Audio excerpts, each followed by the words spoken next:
Radia Suara FM.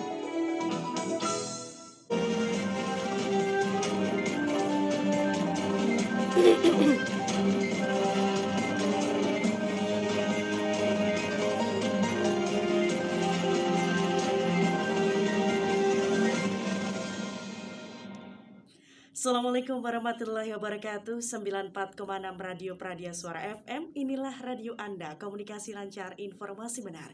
Kembali program Info Petang hadir di ruang dengar Anda untuk edisi Kamis 22 Juli 2021 bersama saya Yulia. Sejumlah informasi telah disiapkan oleh tim redaksi kami untuk menemani Anda selama 1 jam ke depan, dan berikut informasi selengkapnya. Universitas PGRI Ronggolawe, Uniru Tuban melaksanakan kuliah kerja nyata yang merupakan salah satu bentuk tridharma perguruan tinggi pengabdian kepada masyarakat. KKN yang akan dilaksanakan dari tanggal 22 Juli dan berakhir sampai 22 Agustus 2021 diikuti oleh 405 mahasiswa. Pengabdian masyarakat ini akan dilaksanakan di 3 kabupaten yang tersebar di 25 desa atau kelurahan. Dengan rincian, Tuban sebanyak 19 desa atau kelurahan, Lamongan 5 desa atau kelurahan, dan Rembang ada 1 desa atau kelurahan. Kepala Lembaga Pengabdian Masyarakat atau LPM Uniru Tuban, Hendra Suwardana menjelaskan bahwa tema KKN tematik tahun ini adalah pemberdayaan masyarakat desa menuju kampung tangguh di era Merdeka Belajar Kampus Merdeka. Tema ini diambil atas dasar perhatian Uniru terhadap kondisi yang ada saat ini, sehingga harapannya dengan KKN ini dapat membantu tugas-tugas pemerintah dalam melakukan penanggulangan pandemi COVID-19 serta memberikan semacam blueprint terhadap pengembangan potensi ekonomi lokal yang ada kepada pemerintah. Lebih lanjut, Rektor Uniru Tuban Supiana Dianur Cahyani memberikan apresiasi yang tinggi atas terselenggaranya kegiatan ini. Selain itu, dia juga menjelaskan bahwa KKN menjadi program utama dari Merdeka Belajar Kampus Merdeka dengan tujuan utama menghasilkan lulusan dan kompetensi lulusan yang mengikuti zaman. Dijelaskan KKN ini memiliki 3 tugas utama dalam bersinergi dengan pemerintah daerah, yaitu membantu pencegahan penyebaran COVID-19, menggali potensi lokal daerah, dan menggali potensi desa. Profesor Dian juga berharap bahwa dengan adanya KKN Uniru Tuban ini dapat membantu dan bersinergi dengan pemerintah daerah untuk dapat menjalankan program-programnya melalui konsep pendidikan Merdeka Belajar Kampus Merdeka. Hal senada juga disampaikan Bupati Tuban Aditya Halindra Fariski. Dalam sambutannya, Bupati Lindra menyampaikan terima kasih dan apresiasinya bahwa Uniru memang luar biasa di tengah kondisi COVID-19 yang mengganggu masyarakat. Namun mahasiswa Uniru sangat bersemangat membantu masyarakat dalam penanggulangan COVID-19. Selain itu, adanya 3 tugas utama yang disampaikan oleh Rektor Uniru Tuban menjadi salah satu bentuk sinergi pemerintah kabupaten dan universitas. Menurutnya, tema KKN Uniru sangat luar biasa di mana salah satunya menggali potensi desa. Hal ini sesuai dengan program Pemkab yaitu 1 desa, 1 unggulan. Mas Bupati Lindra berharap bahwa mahasiswa dan mahasiswi Uniru yang ditempatkan di beberapa desa bisa memberikan edukasi sedetail-detailnya dan dapat mengomunikasikan secara baik kepada masyarakat dalam menyelesaikan pandemi COVID-19. Di sisi lain, Wakil Bupati Tuban, Riyadi, bersama jajaran Forkopimda mengikuti rapat koordinasi secara virtual langkah intervensi untuk penurunan tingkat kematian akibat COVID-19 Jawa Bali yang dipimpin langsung oleh Menko Maritim dan Investasi Luhut Binsar Panjaitan di ruang rapat Dandang Wacono Sedat Tuban, Rabu 21 Juli 2021 sore. Usai rapat, Wakil Bupati Riyadi menyampaikan Pemkab Tuban akan secara proaktif memantau perkembangan masyarakat di tengah situasi COVID-19 yang tidak bisa disepelekan. Pemkab bersama TNI dan Polri terus mengedukasi masyarakat, memberi penyadaran secara persuasif. Kang Riyadi juga menerangkan angka konfirmasi COVID-19 di wilayahnya masih cukup tinggi. Untuk itu Pemkab Tuban akan terus melakukan 3T, yaitu testing, tracing, treatment. Wakil Bupati juga berpesan kepada masyarakat selain melakukan L5M juga tidak lupa untuk berdoa kepada Allah SWT agar selalu mendapatkan perlindungan dan dihindarkan dari COVID-19. Memang sampai hari ini COVID masih jadi ancaman. Jadi wabah COVID masih jadi ancaman dan tidak bisa kita sepelekan. Jadi tetap kita lintas sektor bersama yang terkait. Kita terus turun mengedukasi masyarakat. Memberi penyadaran, jangan segan-segan, jangan bosan-bosan. Kita mengedukasi dengan cara persuasif. Karena kita ini tidak bisa memaksakan. Karena tingkat kesadaran masyarakat juga tidak sama. Oleh karena itu lebih baik masyarakat kita beri persuasif bahwa 5M itu harus tetap kita jaga. Itu harus mulai kita contohkan mulai di sekretariat pemerintahan, di lembaga-lembaga pendidikan dan yang lainnya. Ini harus banyak memberi contoh. Kita maksimalkan memberikan penyadaran tentang 3T karena itu satu-satunya agar kita sejak dini bisa mengetahui masyarakat yang benar-benar terpapar. Sementara itu, pada kesempatan yang sama, Kepala Bidang Medik RSUD Dr. Erkusma Tuban, Dr. Erwin Era Prasetya menjelaskan, dampak dari pemberlakuan PPKM darurat oleh pemerintah sudah mulai terasa. Jika sebelumnya antrian pasien IGD yang didiagnosa terpapar COVID-19 penuh atau overload setiap hari, saat ini sudah mulai berkurang. Kondisi yang overload berdampak pada banyak pasien yang mengalami saturasi oksigen di bawah normal dan terpaksa harus pulang karena bed yang tidak tersedia. Meskipun faktanya rumah sakit tidak menolak pasien, tetapi dengan ketidaktersediaan bed serta terbatasnya ketersediaan oksigen, banyak pasien yang terpaksa melakukan perawatan di rumah atau mencari rumah sakit lain. Namun saat ini menurutnya tekanan di rumah sakit sudah lumayan berkurang dan meringankan beban rumah sakit serta nakes yang bertugas. Pihaknya berharap kondisi ini tetap dapat terjaga dan semakin baik ke depannya. Ya, kalau di rumah sakit untuk saat-saat ini itu sudah agak longgar. Jadi di IGD itu terakhir tadi pagi itu hanya 15 pasien saja. Biasanya sampai 30 sampai oksigennya itu sampai tidak cukup, sampai banyak pasien itu yang terpaksa. Kita tidak menolak, tapi datang karena oksigennya sudah tidak ada, berat-beratnya tidak ada, kursi roda juga tidak ada, akhirnya pasien pulang lagi. Jadi akhirnya IGD-nya akhirnya lancar, alhamdulillah. Sekarang juga sudah mulai melandai. Cuma ya memang karena kondisinya pasien itu datang itu kadang-kadang sudah saturasinya ada yang di bawah 60, ada yang cuma 35, akhirnya ya di rumah sakit cuma 1 hari, 2 hari akhirnya meninggal. Kita tidak bisa apa-apa karena sudah banyak organ-organ yang rusak, jadi multiple organ dysfunction syndrome. Kodim 0811 Tuban sejauh ini telah menyalurkan sebanyak 17.830 vaksin kepada masyarakat di wilayah setempat. Vaksin tersebut berasal dari dukungan vaksin Kodam 5 Brawijaya, Jawa Timur. Dandim 0811 Tuban, Letkol Infantri Filial Ramadan mengatakan, total 17.830 vaksin sudah disalurkan ke masyarakat selama gebyar vaksin serentak yang dilaksanakan oleh Kodim 0811 Tuban. Pembagian vaksin tersebut dibagi dalam 2 termin. Termin pertama menghabiskan 11.000 lebih vaksin, sementara sisanya dibagikan pada termin kedua bulan ini. Ditambahkan setelah pelaksanaan gebyar vaksin dosis pertama, saat ini sudah sekitar 22% masyarakat Kabupaten Tuban yang divaksin. Pelaksanaan vaksin dosis kedua dijadwalkan dilaksanakan pada September mendatang. Dijelaskan Dandim, pelaksanaan gebyar vaksin yang dilakukan Kodim Tuban menyasar berbagai tempat, mulai dari Makodim, Ponpes, gereja, kelenteng, dan juga tempat wisata. Terakhir, kegiatan vaksinasi dilakukan di tempat wisata Pantai Kelapa Panyuran Tuban dengan menyasar anak-anak di atas 12 tahun. Total vaksin yang dibagikan adalah 1.360 dosis dan jumlah tersebut adalah vaksin terakhir dosis pertama yang dibagikan Kodim Tuban.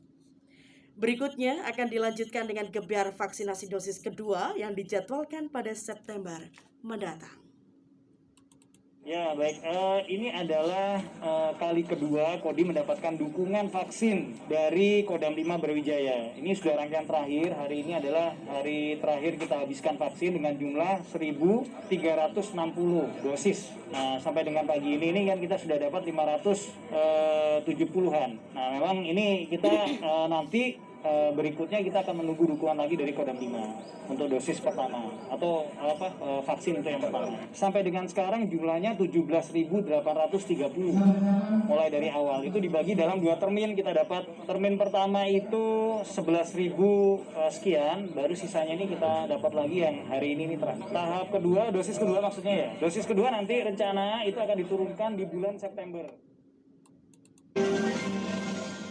Di sisi lain, Kepala Dinas Sosial P3A Kadinsos Tuban Eko Julianto bersama tim koordinasi TIKOR Bantuan Pangan Non-Tunai BPNT BSP Kabupaten Tuban melakukan monitoring distribusi komoditi bansos pangan program BPNT BSP secara serentak di 20 wilayah kecamatan Kamis 22 Juli 2021.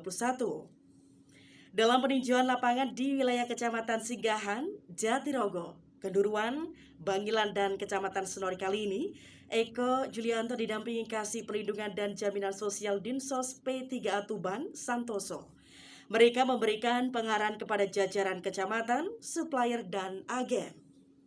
Kadinsos Eko Julianto mengungkapkan komoditas pangan yang ditinjau untuk BPNT periode penyaluran Juli-Agustus 2021. Total penerima periode ini mencapai 80.349 keluarga penerima manfaat atau KPM. Jumlah tersebut mengalami kenaikan dibandingkan periode sebelumnya.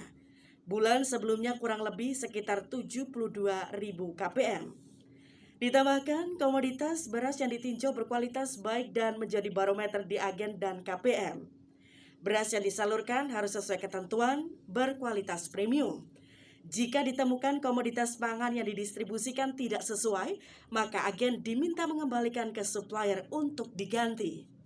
Ditegaskan, pandemi COVID-19 yang melanda tidak menghambat proses penyaluran bansos. Penyalurannya menerapkan konsep e-warung dengan kapasitas maksimal per agen sebanyak 250 KPM.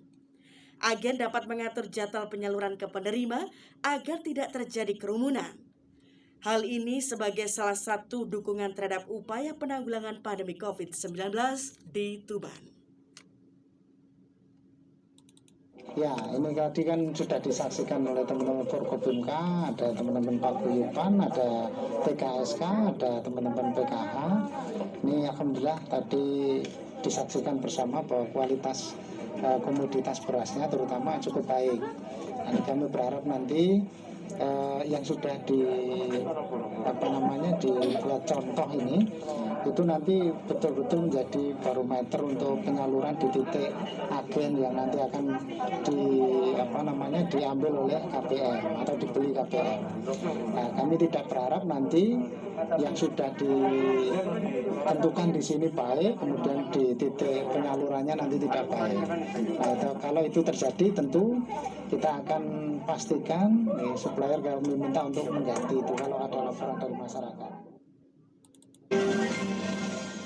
Sementara itu, perwakilan Paguyuban Agen Singgahan Saryadi membenarkan komoditas beras untuk BPNT BSP kali ini berkualitas baik. Atas hal tersebut, Saryadi menyampaikan terima kasih atas keseriusan Dinsos P3A Tuban dan jajaran terkait yang selalu mengawal proses penyaluran bantuan sosial. Ditambahkan, agen-agen berkomitmen untuk menyalurkan komoditas pangan sesuai dengan ketentuan. Jika ditemukan komoditas yang kurang baik, agen akan mengembalikan ke supplier untuk diganti.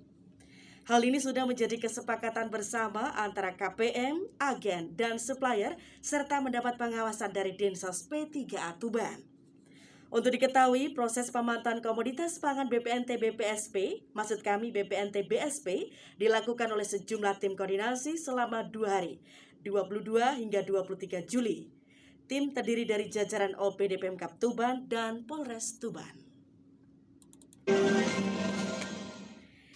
Sementara itu, Lembaga Pers Mahasiswa LPM Waskita Universitas PGRI Ronggolawe atau Uniro Tuban akan memperpanjang pendaftaran lomba menulis berita dan lomba menulis esai tingkat nasional.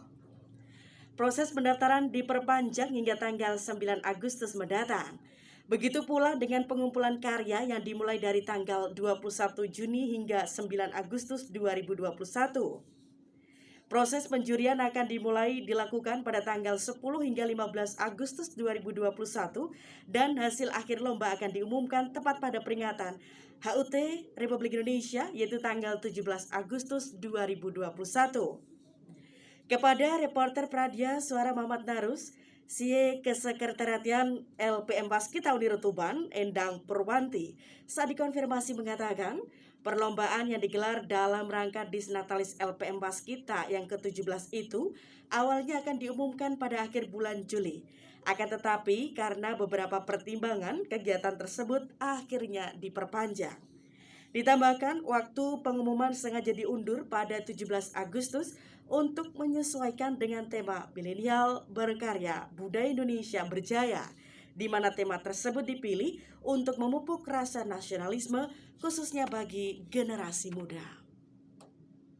Dalam rangka Disnatalis Kesekretariat dengan tema Milenial Berkarya Budaya Indonesia Berjaya, ada 2 jenis lomba yang kami selenggarakan, yaitu lomba menulis esai dan menulis berita. Jadi nanti untuk jenis lomba menulis berita, kami dari pihak panitia akan menyediakan video yang akan kami unggah di YouTube sebagai bahan para peserta untuk menulis berita. Sementara untuk pengirimannya, yaitu nanti para peserta bisa mengirimkan karyanya melalui link yang sudah disediakan oleh panitia. Jangan lupa tandai tanggal kalender kalian. Kami tunggu partisipasi dari teman-teman semua untuk mengikuti event lomba menulis esai dan juga menulis berita. Untuk info lebih lanjut di Instagram kami yaitu @lpm_waskita. Koperasi Bank Sampah Induk Pusat Olah Sampah BSI Poskub Tuban akan terus berupaya mengedukasi masyarakat untuk memilah sampah rumah tangga sehingga ada pengurangan sampah campur yang dibuang. Dengan teredukasinya masyarakat, secara otomatis sampah yang ada di sungai akan berkurang karena sudah selesai dari hulu. Jika diperlukan, di setiap RT ada rumah pilah sampah untuk memisahkan botol plastik dengan sampah-sampah yang lain. Kepada reporter Pradia Suara Muhammad Narus, Ketua BSI Poskub Tuban, Kemal Khairul Rahman, saat dikonfirmasi mengatakan ada sekitar 20 jenis atau komoditas sampah yang bisa dipisahkan dalam 20 box berbeda. Mulai dari box logam, box botol plastik, box gelas, dan lain sebagainya. Selain itu juga harus ada edukasi yang menyentuh sektor bank sampah unit. Dengan demikian, secara tidak langsung juga akan bisa mengurangi jumlah sampah campur di tingkat rumah tangga, sehingga pemilihan di bank sampah induk semakin mudah dan permasalahan bisa sedikit teratasi. Akhirnya sampah yang terbuang ke sungai itu kan berkurang karena kita sudah selesaikan dari hulu, dari per rumah atau dikatakan per RT kita ada istilahnya rumah pilah sampah seperti itu, sehingga ada misal kalau di sampah kita ada 20 komoditas sampah, itu ada 20 box yang bisa diisi oleh satu RT itu tadi, sehingga box logam sendiri, box untuk plastik sendiri, plastiknya juga beda-beda, ini plastik botol, ini plastik gelas, yang ini plastik tutup botolnya, ini yang plastik brandnya yang kayak kresek itu, dan ini plastik kresek sendiri. Jadi ada edukasi sampai ke bangunan bank sampah unit sendiri seperti itu. Itu harapannya adalah bagaimana kita menyelesaikan dan berhasil mengedukasi dari hulu sehingga tidak ada sampah yang dibuang ke sungai. Goalnya di situ. Kalau tidak ada sampah yang dibuang ke sungai, tidak ada yang dibuang ke depan rumah secara sampah campur dan akhirnya menuju ke TPA. Nah, kita fokus ke harapannya bisa pengurangan sampah. Dan pendengar, kini saatnya Anda menyimak informasi perakiraan cuaca untuk daerah Tuban dan sekitarnya. Informasi akan disampaikan langsung oleh perakirawan dari Badan Meteorologi, Klimatologi, dan Geofisika Kabupaten Tuban. Berikut informasi selengkapnya.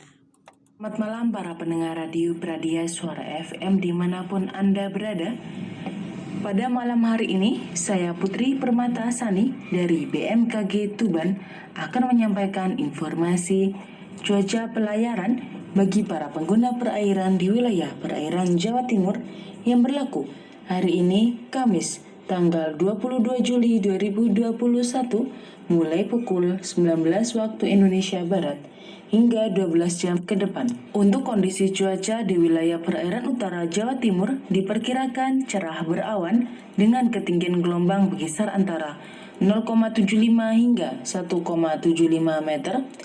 Arah angin bergerak dari arah tenggara hingga selatan dengan berkecepatan 14 hingga 36 km per jam.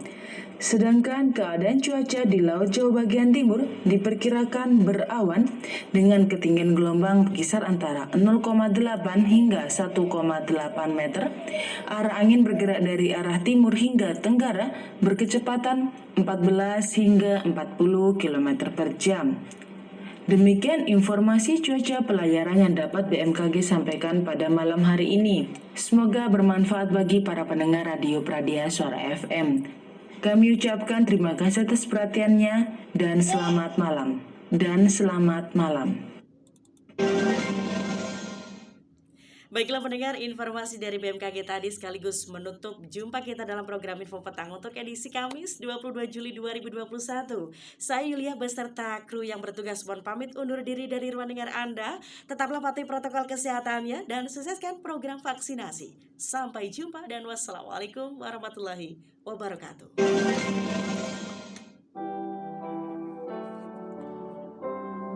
Terima kasih untuk yang sudah nonton live-ku untuk malam hari ini. Next time aku live lagi ya. Bye-bye.